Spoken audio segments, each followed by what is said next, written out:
En la última transmisión que hicimos en vivo para hablar sobre estas barbaridades que fue a decir Lady Rebsamen en esta reunión en la conferencia del Episcopado Mexicano, les comentaba yo que ellos utilizan, Lady Rebsamen utiliza la supuesta disminución de homicidios en la Ciudad de México como una de sus banderas de campaña y lo presume y lo presume.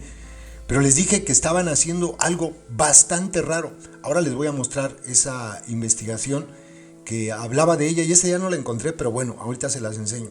El caso es que aparece el día de ayer Renata Turrent, una de las voceras de Lady Rebsamen, palera ella, a tratar de decir, fíjense, que 180,000 personas fallecidas, asesinadas durante este sexenio, son pecata minuta, que la disminución de homicidios es notable, que la tendencia marca que ha disminuido un 18% el número de homicidios en lo que va del sexenio del infame Merolico. Y total, ellos están tratando de revertir esta acción que está llevando a cabo Xóchitl Gálvez y pues también tratando de influir en la percepción que tiene la ciudadanía sobre la violencia atroz que se vive en México. Y lo justifican con eso, con su tendencia. Entonces publicó este video y también retoma los datos para dar el ejemplo de lo que, según ella, ocurrió en la Ciudad de México con Lady Rebsamen, el exitazo de Lady Rebsamen, que ahora les digo, ahora vamos a ver cómo es falso. Entonces publica este video. Dice, en los medios de comunicación se ha repetido mucha desinformación en materia de seguridad. Les cuento en lo que realmente está pasando. O sea, los medios y todos los demás ciudadanos que notan que México está convertido en un infierno están equivocados.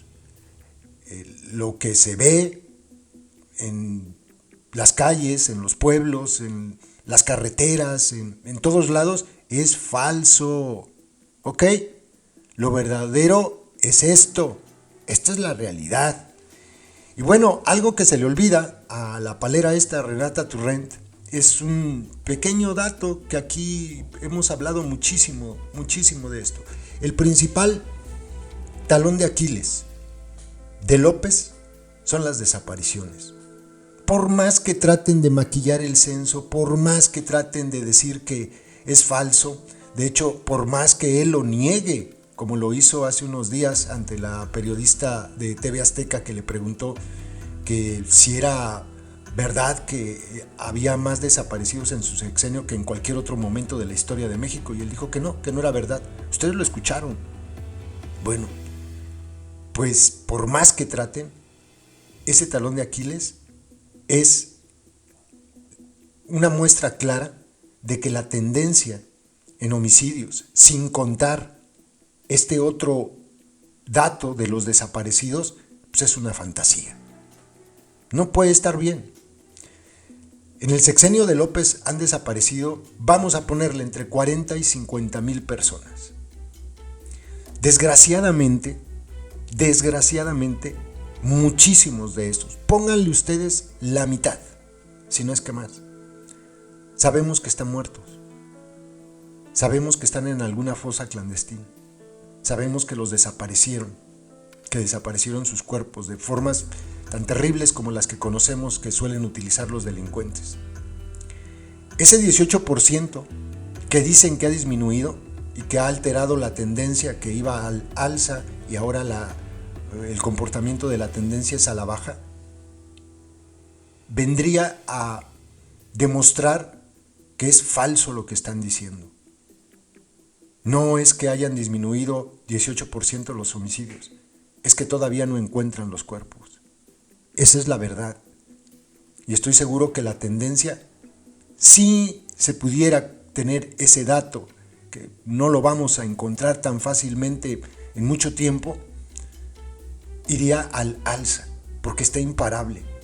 Pero de eso no quieren hablar estos lerdos. Ahora les dejo el video de esta Sopenca. Yo aquí se lo comentaba. Digo, hay muchas formas estadísticas para refutar tu análisis, pero no me detendré en ello. Ya te lo dejaron en algunos tweets. Lo que sí es que en este sexenio se han dado la mayor cantidad de desaparecidos de la historia y miles de ellos dolorosamente están muertos. Agrégalos. para que vean que no es cierto. Y miren, el ejemplo que da, a ver si localizo el momento en el video, porque ponen por aquí, dice que es falso lo que estamos viendo, pone por aquí la gráfica. Esa gráfica es la de la Ciudad de México. Pone ese ejemplo. Bueno, pues este es el documento, la investigación que realizó Itzel Soto Palma, y aquí explica lo que está pasando en la Ciudad de México. Vean ustedes, vamos a leer 3 párrafos que ya es todo lo más significativo que hay de la investigación. La categoría se ignora. Bueno, al menos una parte de víctimas de muertes violentas sin clasificar son víctimas de homicidio o suicidio.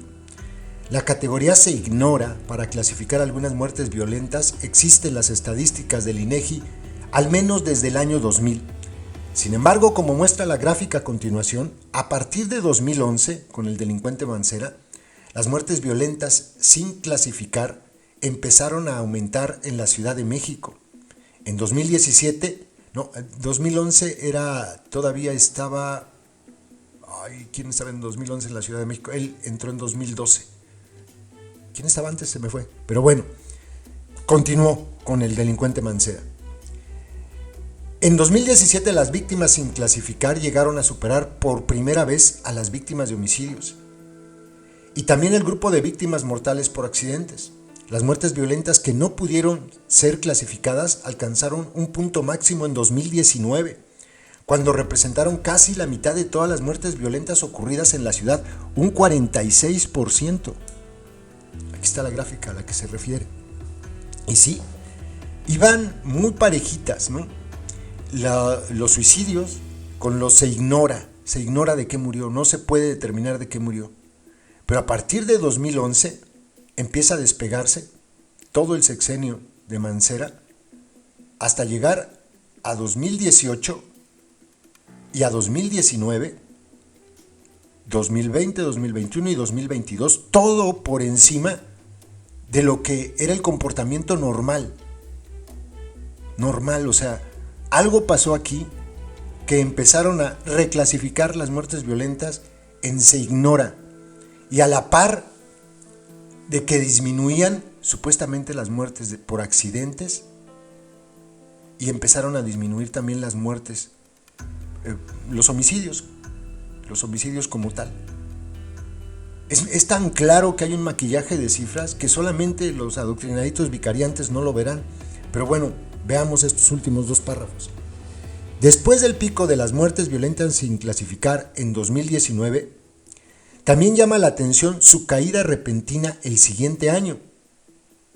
Es muy raro, 2019 el punto más alto amarillo y 2020 bajó de manera muy extraña, para después volver a subir 2021 y 2022. Esta explicación podría ser, no,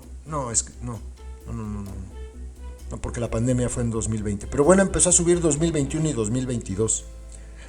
Los cambios tan drásticos en la categoría parecen reflejar cambios en la metodología del registro de muertes violentas, es decir, cambios en el llenado de los certificados de difunción. El INEGI menciona que las muertes violentas de intención no determinada son muertes en donde la información disponible en el certificado de defunción no permite clasificar a la muerte como un presunto homicidio, suicidio o accidente. ¿Por qué a partir de 2011 empieza a haber menos información en los certificados que permita clasificar las muertes violentas? En ninguna otra entidad federativa, las muertes violentas sin clasificar sobrepasan a los homicidios, ni a los accidentes en algún momento en los últimos 22 años. Es decir, todos los demás estados se comportan igual que en esta gráfica hasta antes de 2011.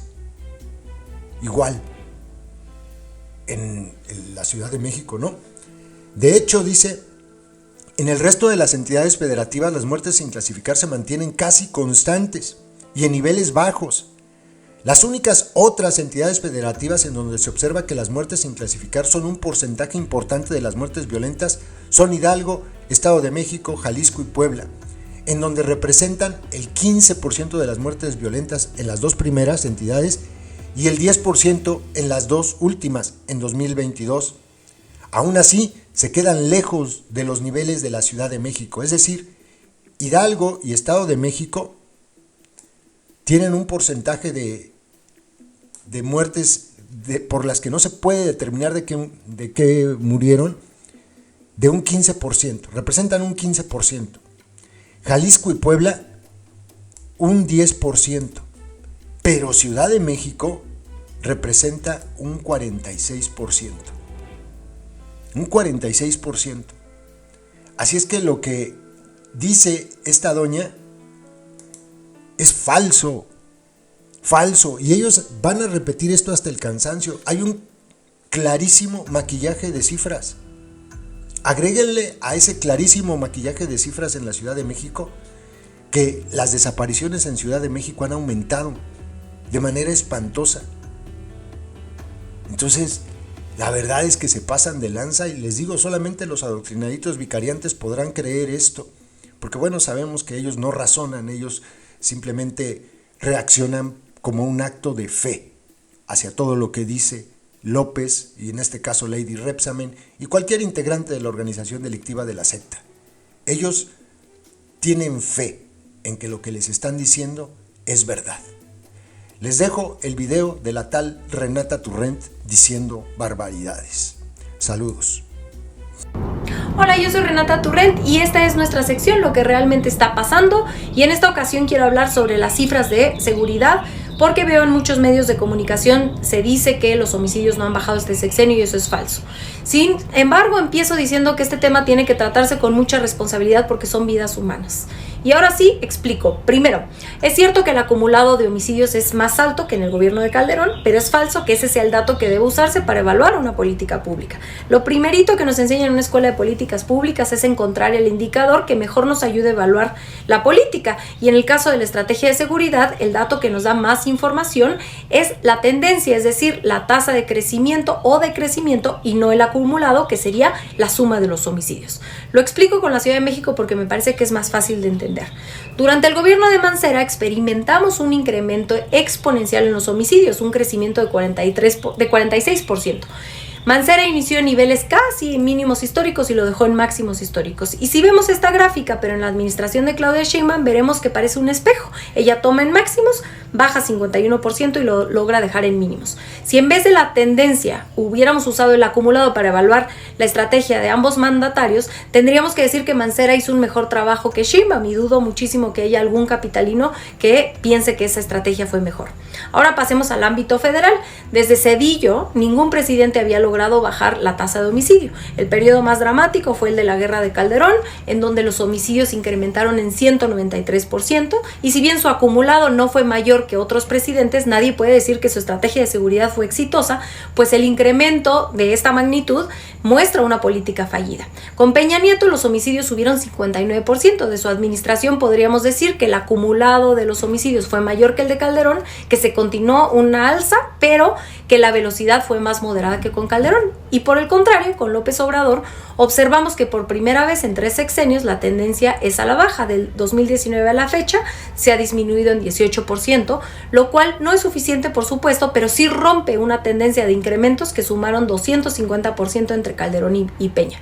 Y si bien falta mucho camino por recorrer, es muy contraproducente, muy deshonesto decir que es fallida, porque llevamos 18 años con incrementos y ahora por primera vez vemos una disminución. Y bajo el argumento de ver nada más el acumulado, tendríamos entonces que decir que de los últimos 3 presidentes, la estrategia de Calderón fue la más exitosa o la mejor evaluada, y eso verdaderamente es una ofensa para todos los mexicanos que hemos vivido el desastre de la guerra contra el narcotráfico. Si necesitan más información o quieren que les aclaremos alguna duda, escríbanos por acá o en privado para que podamos profundizar y les podamos ayudar a entender mejor cualquier tema que tengan, pero en específico este que nos interesa mucho aclarar. Les mandamos un abrazo.